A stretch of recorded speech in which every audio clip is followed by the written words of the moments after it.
Donald Trump do now with TikTok, how the Supreme Court just forced his hand, plus change of plans, the inauguration's last-minute move, and he's set to sing one of the all-time greats, Lee Greenwood, live here on The Hill. That's Topping the Hill on NewsNation tonight.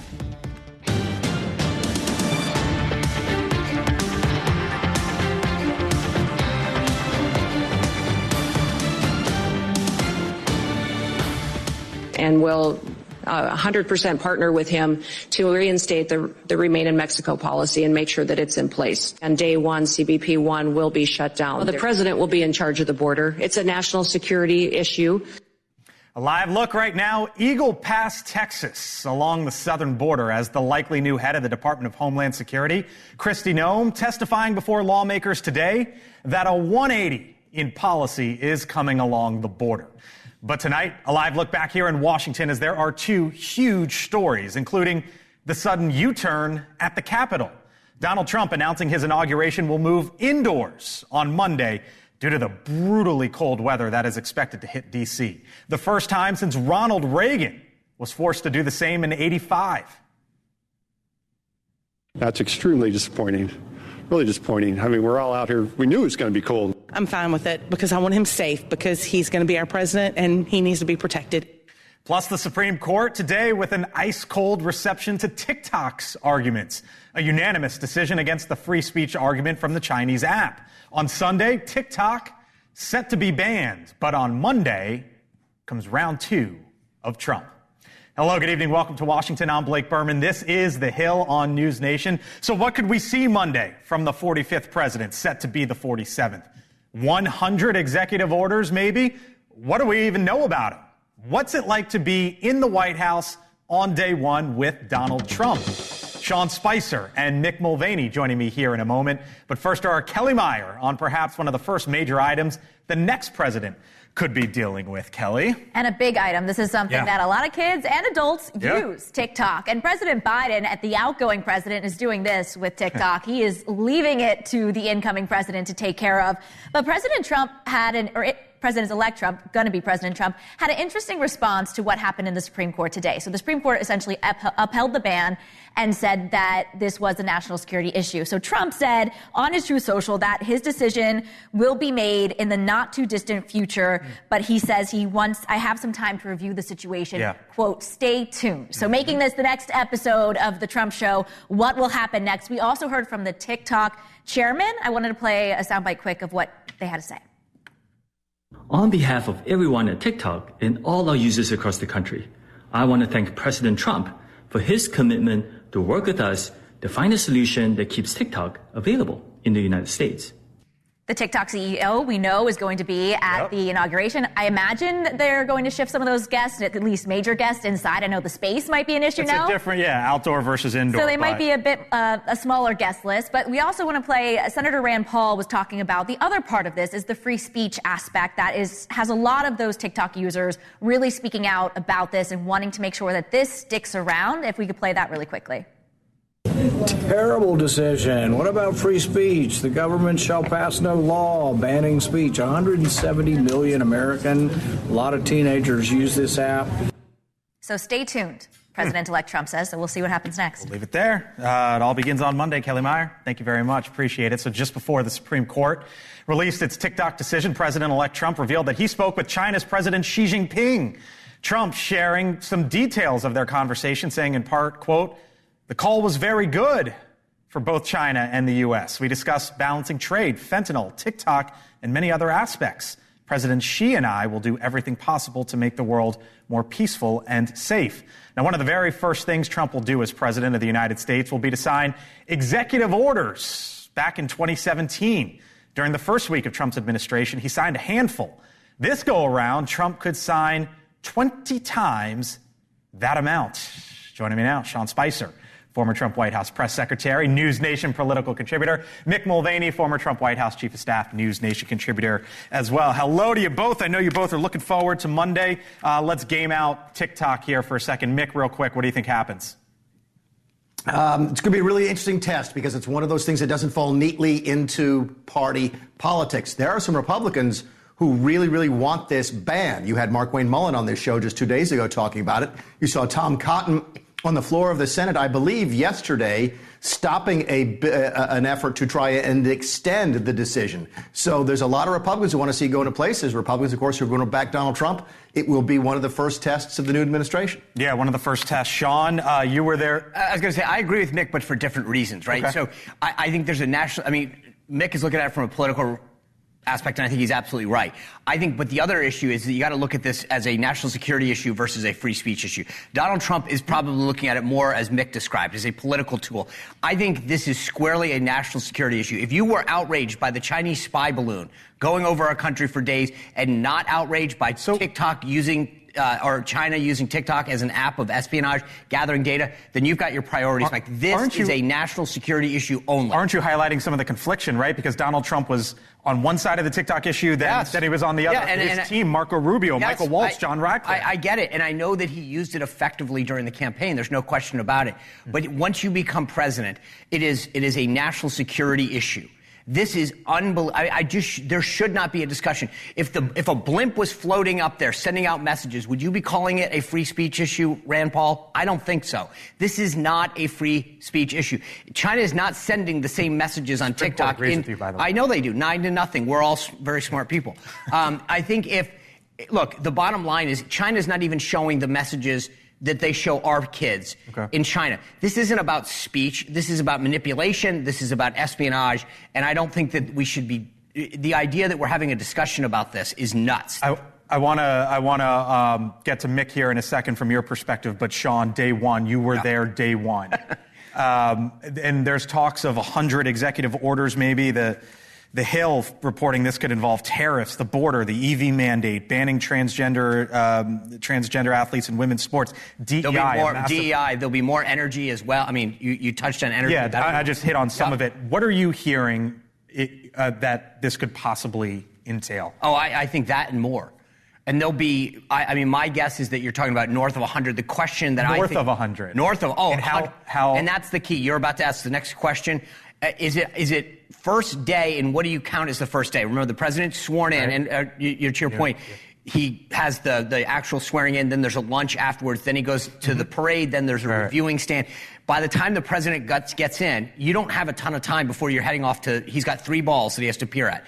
And so the question is, how much time do you have to not just sign them, because it's not just a signature, right? You've got to explain them. They've got to sell them. And that's sort of been my counsel to these guys. Make sure that you're ready on day one to explain what was signed so that other people don't interpret it for you. So is day one Tuesday, the first full day in office, or is day one? But my guess is that by the time we wake up Wednesday morning, there's over 100 executive orders and actions signed by this president. Mulvaney, what are you hearing? Just about the same thing. That it's the words that I've heard used are shock and awe. All of the things they talked about during the campaign, there's going to be an EO on it. Keep in mind, and Sean will back me up on this, that during the first administration, we didn't really, hit the ground running. There was a lot of folks who were new to being in the executive branch. I was, Sean was. And it took us a while to sort of get our feet underneath us. That's not the case now. They've been working on this. Stephen Miller's been writing these executive orders for the last 18 months. So there's going to be an onslaught of these things. Now, some of them may be phased in. They may sign a piece of paper tomorrow or Tuesday to Sean's point and say, look, effective July 1, thus and such will happen, to buy him some time. But I think you're going to see more than you expect on Monday or Tuesday. You know what strikes me is, Mick, you're the former chief of staff. Sean, you're the former White House press secretary. That White House, we always had an idea, a sense of details of what was coming. There was info flowing all over the place. But here we are. Donald Trump's going to be president in less than 72 hours. And I just asked a former chief of staff and a press secretary, and we still don't really have details. That's remarkable. This goes back. It is, but this shows you the difference. I mean, Mick alluded to this. The bottom line is, this is a very different White House. We were getting to know each other. Some of us knew each other, but as a team, we had never worked together. There's a lot of new people brought in. Donald Trump was new. The process was new. The people, the process, and the policies are going to be vastly different in how they're approached this time. They've had time to think about it, what people they want, the process they need to get things done, and the policies they want to implement. Those 3 things are vastly different how they're approaching them this time than they did last time. And the discipline at the top led by Susie Wiles, who's the chief of staff, is going to be very different. Whether it was Mick as chief of staff or Reince as chief of staff, you had these multiple power centers at all different times that don't exist this time. That's so much different. There's not a sense of who's running the show, who's trying to knife so-and-so in the back. Much, much different and more disciplined. Mick, am I on to something there? You are, but bring it back to the point you just raised. It's a much better oiled machine. It absolutely is. There's no question. Steve Miller, again, has been working on this. And to Sean's point, they do know each other. I never met Sean before I got to the White House. I mean, goodness gracious, it took us a while to figure out how to work with each other. But go back to your first point about TikTok. That's why I'm going to watch that so closely, because there will be Republicans like me, like Sean, like Tom Cotton, Mark Wayne Mullen, who look at this as a national security issue. There's going to be Republicans who look at it and say, you know what, Mr. President, we can't take this away from young people who voted for you. That's going to be the first test. The EOs are going to go as smooth as they possibly can because the team is all rowing in the same direction. TikTok will be fascinating to watch because it might be the place where you start to see some fissures. I only have about a minute left with you both. I know we could do this all night, but Spicer's got to run. Well, you get Lee Greenwood's going to crowd me out. Lee Greenwood's coming on. Ryan Zinke too, by the way.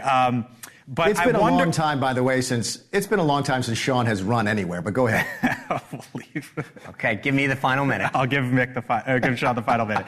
But I wonder what the advice that you both have.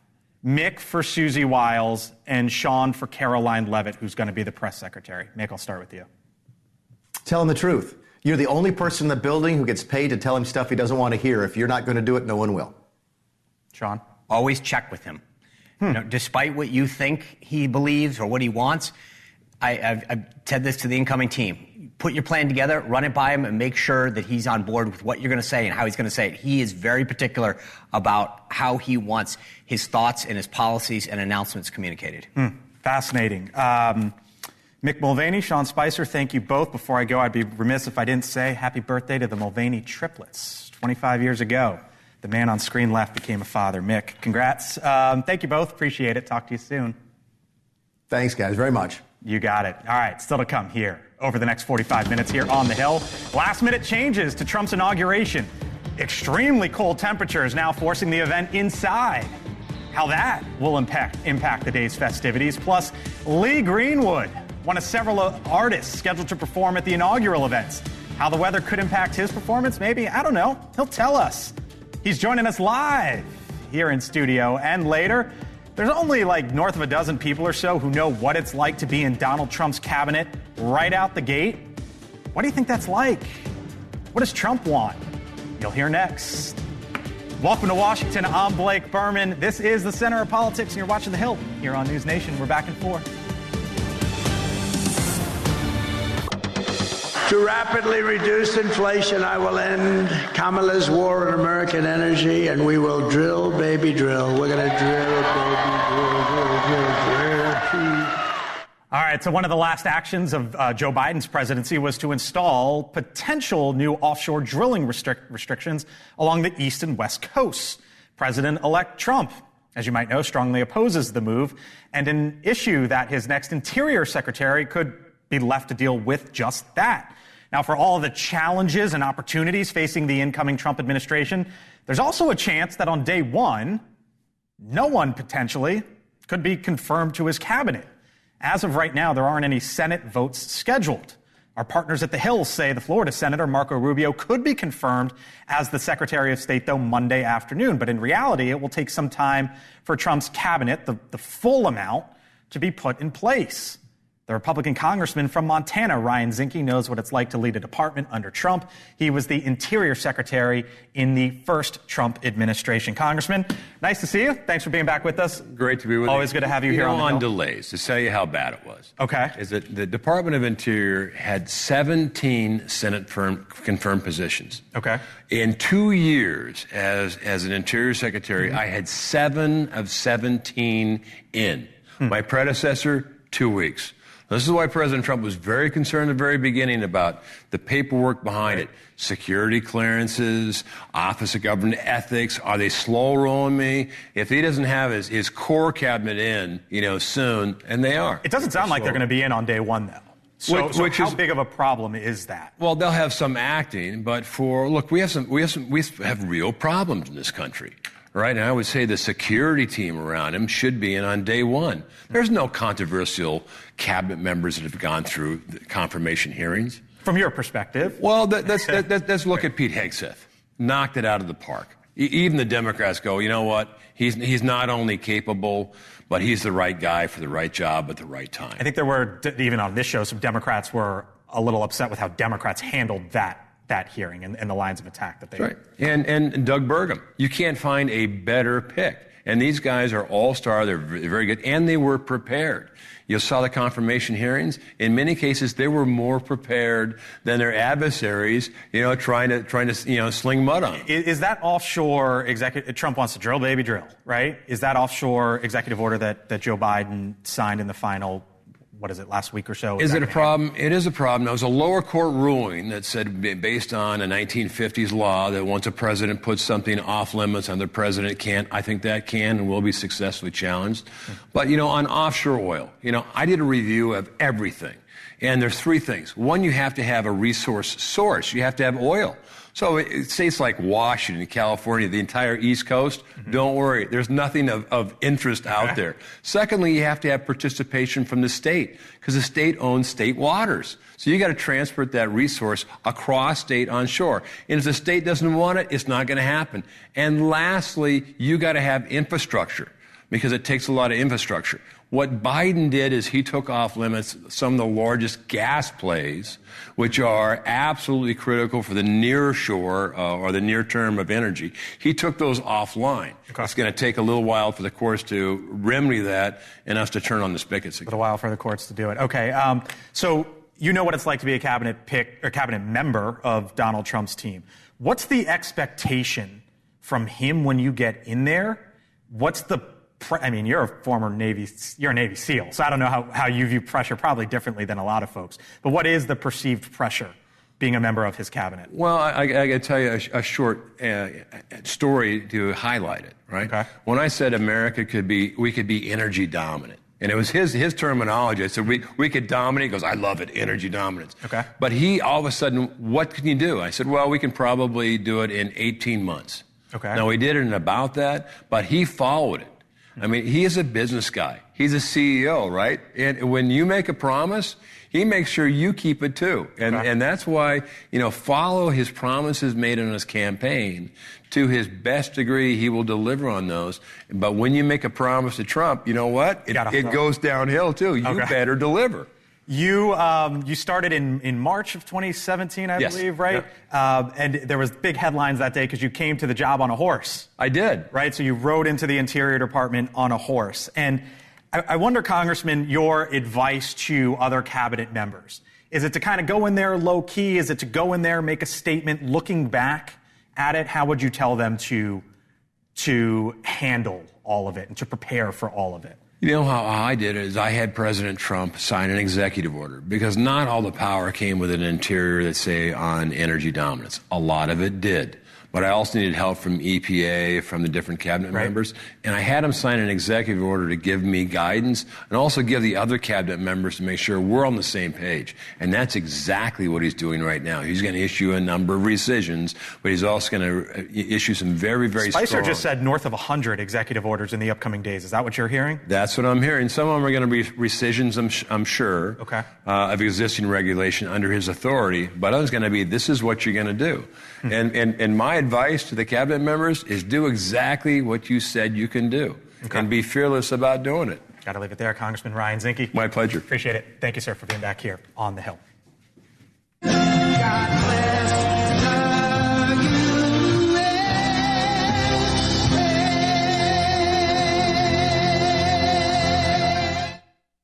And so there is no doubt the song God Bless the USA is a political fixture of Donald Trump's campaign. On the other side of the break, look who's here in studio with us. I'll sit down with the singer and songwriter Lee Greenwood, scheduled to participate in Trump's inaugural events. That's coming up, and the Bible there. 4 minutes from now here on the Hill. Stay with us. Nice to meet you.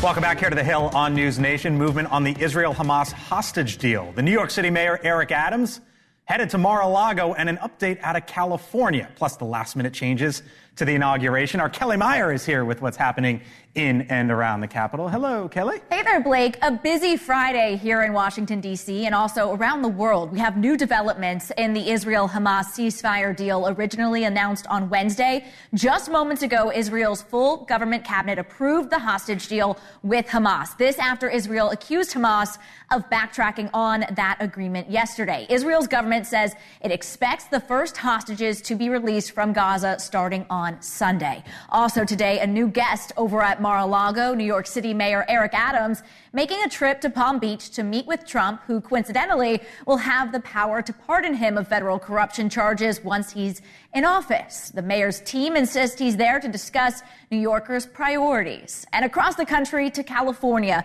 the debate continues over federal aid for LA wildfires, predicted to be the most expensive in history. The state's governor, Gavin Newsom, sent a letter to congressional leadership and posted on social media, quote, "Congress should do the right thing, provide expedited disaster aid to Californians in need. No conditions, no strings attached. Congress has grappled with whether to tie conditions to this aid, including tying it to the debt ceiling." And Trump's inauguration Monday will now take place inside the Capitol due to the threat of record low temperatures. Trump announcing on Truth, quote, "The weather forecast for Washington, D.C. with the wind chill factor could take temperatures into severe record lows. There is an Arctic blast sweeping the country. I don't want to see people hurt or injured in any way." And that's what's happening on the Hill, Blake. You're White House Monday, right? I am. So we have some heaters over there to keep us warm.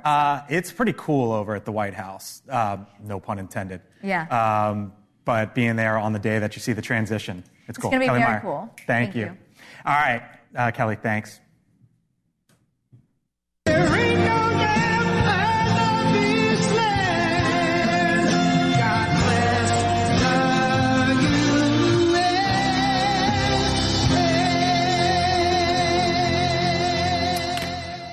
It's the patriotic anthem that became a fixture for President-elect Trump's campaign. God bless the USA. Now heading to our nation's capital for the inauguration.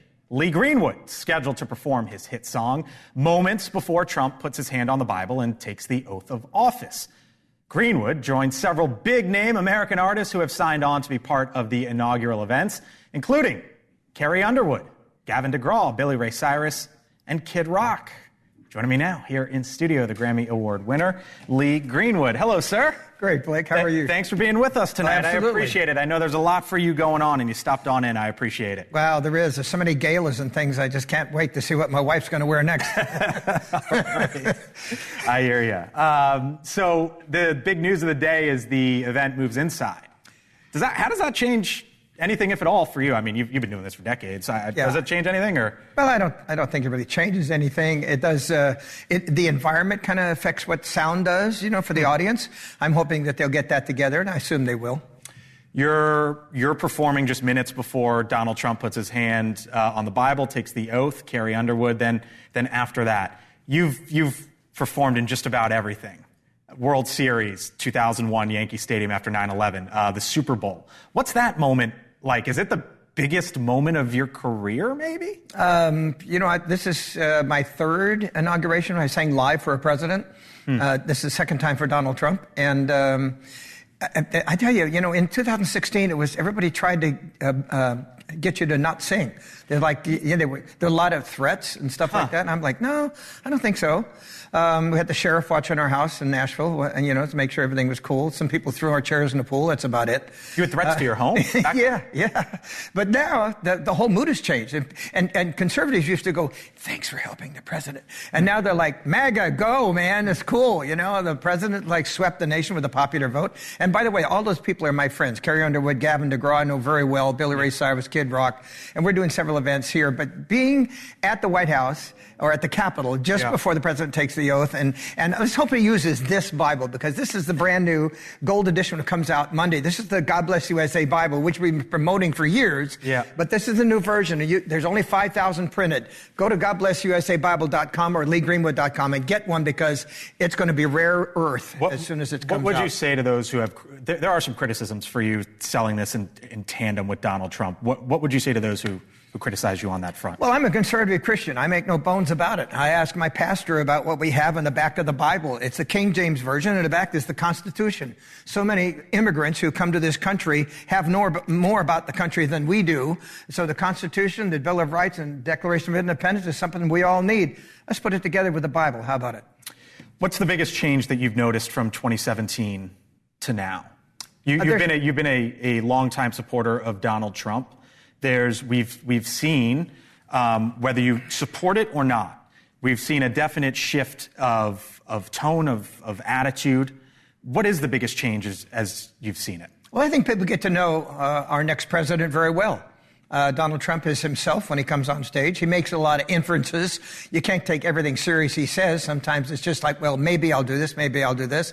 When he gets in office, there's going to be a powerful shift of the whole nation, and everybody's going to do better. The economy's going to do better. Our international relationships with China, the war in the Ukraine, as you see already, Hamas has went, I give up, They know what Trump is about. What makes you think that? I mean, we do have some history with, there is history of Donald Trump's first term. China didn't carry out the trade deal. The economy was humming, then came COVID. Why are you so optimistic? I know Trump very well. I mean, we've had casual conversations before. He will be demonstrative in what he intends to do about changing the environment and making America more of a powerful country. Listen, my wife puts it very well. Kim and I have been married 33 years. She said, the whole world is better when America is stronger. You mentioned Carrie Underwood. She's going to be performing right after Donald Trump is sworn in. And there's been some pushback for her performing.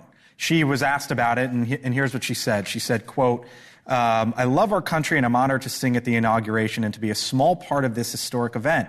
I'm humbled to answer the call at a time when we must all come together in the spirit of unity and looking to the future. There's been pushback from some on the left to Carrie Underwood. There was pushback during the campaign from some on the right to Taylor Swift and how she supported Kamala Harris down the home stretch. Why do you think there's such criticism of musicians for their political support? And are you comfortable with where things are right now? Well, from where I sit, we certainly have an influence on the culture. I've been here a long time. I've been a musician since I was 12 years old. I respect Carrie. She's a great artist. She's going to do great when she sings America the Beautiful. We sang together before. She's not left or right. She's in the middle. She loves the country like I do. I think that's a perfect statement, what she said. And that is that she would just like to do right, have unity for the country. And you know what? The president asked her to come sing. You don't say no. Yeah. As I've mentioned, you've been doing this for a while. Is this as polarized within the music industry as you've seen it? The environment's changing. What do you mean by that? Well, in my early years, Hollywood was all conservative. We've done like 15, 16 USO tours, and they used to send all of the actors and stuff like that over to the war zones. And then there's a period of years that they all turned exactly left. And I don't know why that happened. And they had a negative view about the country, that world unity and all that. We're a sovereign nation, and now I think it's swinging back the other way a little bit. Nashville's had a lot to do with it. All of the artists in Nashville are conservative. They've supported more than one president, as I have. I'm proud to do so again. We'll leave it there. Lee Greenwood, who's going to be singing right before Donald Trump puts his hand on the Bible tomorrow. He may put his hand on this Monday. Bible. So it's a family one and a Abraham Lincoln Bible, I believe, as well. Lee Greenwood, thank you, sir. Thanks, Blake. Appreciate it. Okay. Have fun Monday. Thanks It's an amazing experience, I'm sure. It will be. Appreciate it. Still to come here on The Hill, Bill Gates reveals he had a 3-hour dinner with the president-elect. What did he have to say about that meeting? Plus, the South Dakota Governor Kristi Noem up on Capitol Hill today, explaining why she says she's the one that should lead the Department of Homeland Security and her pledge to Congress before the next administration. Plus, later, one door closes, another opens. A final look at President Biden's economy. What happened with the Biden stock market? The numbers after the final bell. Stay with us.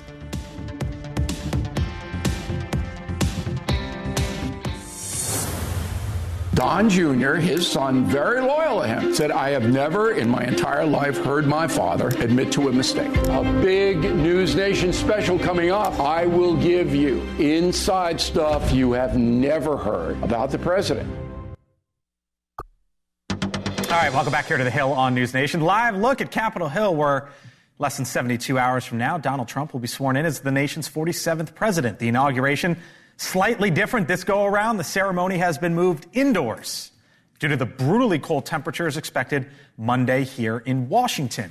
The expected high on Inauguration Day, 25 with a low of 8. Oof. Expected to be around 17 degrees at noon when Donald Trump will be sworn in. Now, this is the coldest Inauguration Day since '85, when Ronald Reagan's inauguration was also moved indoors. Past presidential inaugurations, slightly warmer. For example, in '61, 22 degrees for JFK, 28 for Presidents Obama and Carter, and above freezing point for FDR in 1937, Clinton in '97. Now, presidential inaugurations have not always gone according to plan. You might remember back in 2009, the Supreme Court Justice John Roberts stumbled a little bit, like a couple words here or there over the oath. That led President Obama also to sort of mix up a couple words here and there. The two then tried again the next day in the Oval Office at the White House just to make sure there were no technicalities. So what can we expect come Monday? Full panel here with me now. Brad Howard is a Democratic strategist. Julia Manchester, national political reporter for The Hill. Chris Stirewalt, host of The Hill Sunday, senior fellow at the American Enterprise Institute. And Denise Gitsham, former aide in the George W. Bush administration, NewsNation contributor. Hello to you all. Howdy. I don't know if it's cold outside, but it definitely ain't warm. I can tell you that much. It's not. And look, there's a lot of reasons to not want to have an outside inauguration. It's a real hassle. The crowds are a real hassle. The security's a real hassle. This is a lot simpler. Yeah. This is a lot easier for everybody. But I will say this.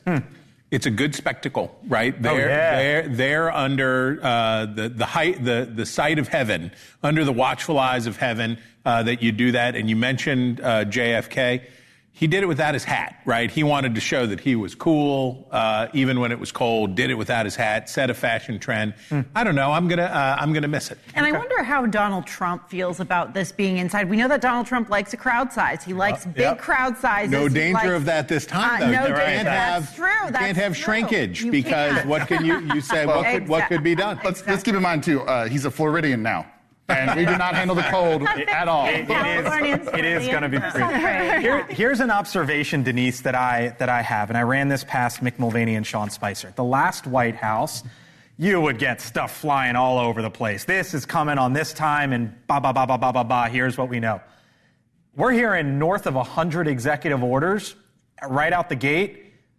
We don't have any details, right? Like the Hill's reporting that it'll be in tariffs, the border, the EV mandate, DEI, banning transgender women in sports. Those are themes or big items, but it's not like information's just sort of flying all over the place right now. Well, you heard probably everything that he's going to be talking about on his first day in office. All the executive orders were already outlined in his campaign promises, and he made up about 1,000 of those. So if there's only a couple hundred in these executive orders, we're probably getting away with a lot. And to be clear, the congressional Republican leadership is asking him to not do some of these executive orders because they're going to use that as the cost-saving measures in the reconciliation plan. Remember, their tax cut plan has got to be fully paid for. Right. They're giving away the bank with salt, it appears, which was a huge savings the last time around, and they need these cuts. If he gets rid of them by executive order, the CBO won't score it as part of the package. So basically, as Brad notes there, some of this might not happen initially because of the technicalities of Washington being Washington to try to get the big ticket legislative item, which is the border and taxes done. Absolutely. But I would draw our attention to state legislatures, in particular to Donald Trump's now home state of Florida, where you see Governor Ron DeSantis really looking to continue to align himself with Trump, continue to get back in his good graces. He has called a special session in Florida this week to implement a number of Trump's immigration policies. He's even called on the creation of a position, a liaison, if you will, from Florida to deal with the federal government when it comes to the implementation of these policies. You know, a lot of the reasons why Ron DeSantis is doing this is because he wants, or he says he wants Florida to be an example to other red states in implementing the Trump agenda. All right. So hold it there for a second, because another tech billionaire seen, or at least known to be meeting with President-elect Trump. This one, though, you may have not seen coming.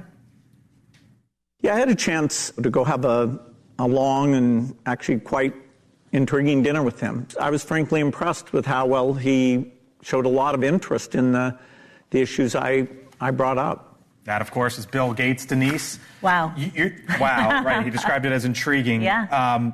We're seeing this now with power player after power player after power player, and I just wonder how long that lasts. This is Trump, the height of Trump's popularity right now. This is the moment that he has the most power, the most sort of political imperative, the most support from the people. He hasn't done anything yet because he hasn't gotten into office. It's usually people start hating you after you get into office. Well, there's a reason why. Yeah, you have to start doing things actually. Exactly. Right? So everyone is bowing the knee. It's incredible. He wants to be the political broker in chief in Washington. He doesn't want anyone else to get around him. He wants to control everything, including with the foreign leaders that are coming here. I mean, you've seen someone who has taken the reins of this entire government as diplomat in chief. And he's doing that with the tech community. He's doing that with foreign leaders. He's doing it with everyone. So what is the runway here, Chris? Well, I think the way that many presidents have gone wrong, certainly since Obama, is thinking that political capital was something that you save and spend. It's something that you make, right? You experience success. You build confidence. People like the things that you're doing. Right. The way that we did it before was exactly the way that Denise described, which is you get in, you jam a bunch of unpopular stuff through, and then people hate you and your party loses at midterms. There's another way to do it, which is incremental success, build success on success, build trust, build confidence, and all this stuff. And the last thing I'll say is, first time around with Donald Trump, the thing was don't normalize Trump. We're not going to we can't normalize. Well, it's normalized. Right? Donald Trump is his victory is also very different. Yes. It's not a surprise victory. We knew it was a close election. He won a decisive victory. And here he is. These leaders in the business community and elsewhere are living in the world as it is, not as they wish it would be. The question now is we see the effect that Trump has had on everybody else. What will the effect on Trump be? He's no longer isolated with a sort of a band of merry men of Elon Musk's navel dancing and all this other stuff. Now the whole world says to Donald Trump, we want to hang out. We want to be there too. We'll see how Trump responds. Reminder, you're on Monday, right here on NewsNation, the inauguration of Donald Trump, live from Washington with NewsNation Politics, powered by The Hill. I'll be hosting part of inauguration coverage starting 9 o'clock in the morning, 8 o'clock Central, right here on NewsNation. Hope you join me and us then. Following the inauguration, Trump will then head to the president's room that's just located off the Senate chamber to begin the signing ceremony. Hours later, he will then be back at the White House. Up on Capitol Hill today for her confirmation hearing, Kristi Noem made clear that changes are coming along the border and soon. President Trump was elected with a clear mandate. He needs to achieve this mission because 2/3 of Americans support his immigration and border policies, including the majority of Hispanic Americans.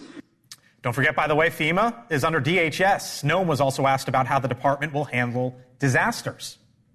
What's happening in California is the ramification of many decisions over many years, but under my leadership at the Department of Homeland Security, there will be no political bias to how disaster relief is delivered to the American people. Brad, immigration is coming right out the gate. How should your party handle it? Yeah, I mean, I think we should look to the Democrats that are, experiencing this every day. I mean, Kristi Noem made this front and center an issue for her. I think I was on the panel when you interviewed her at the border when she came out. So, it makes sense. Like, this is a good spot for her, and I think the president, she's going to, do the president's agenda. I think Democrats have got to stand for the values that unite us as Americans, which is that you can come here legally and that we want to support that. And legitimate asylum seekers should not be punished with this effort. And I think that's the Democrats' main focus here. Legitimate asylum seekers may get accidentally deported, and that's a problem. What's the line that Trump has to walk? With immigration? Yeah. I think he has to come. I think he's somebody that needs to come across as somebody who understands the plight of people who want to come to be Americans. Because if we truly are the greatest nation in the world, then can you blame people for wanting to come? And I think if you can figure out how to help people feel like if they're legitimately here, then they're welcome. as opposed to feeling like outsiders, which a lot of his followers have made people feel like, then I think that he wins on all fronts because he satisfies that America First message, which is legitimate immigrants only, but also helps people who really have a reason to be here feel welcome. Take me home real quick. Look, I thought it was interesting that Kristi Noem, who served in the House at one point, was being questioned about how this politicization, or what critics would say politicization of aid, is being handled. It really puts, I think, Trump and his nominees obviously in an awkward position because he wants to tie it to the spending. So it's a way for Democrats to zing them there. By the way, coming up this Sunday. Tell me. Tell me. So good. Many people are saying the best show ever. What's going on at Sunday at 10 a.m. We're going to have Edward Rafael Cruz, senator from Texas. We're going to have Ted Budd, senator from North Carolina. We're going to have Adam Smith, the ranking Democrat on armed services. We got a lot of news this weekend. We got a lot going on. It's going to be a real goat rodeo. 10 a.m. Eastern on Sunday. Chris Steyerwalt, The Hill Sunday. Thank you all. Appreciate it. Other side of the break. Ding, ding, ding, ding, ding. Closing bell of the Biden stock market. How'd that work out? Leland Vittert with me.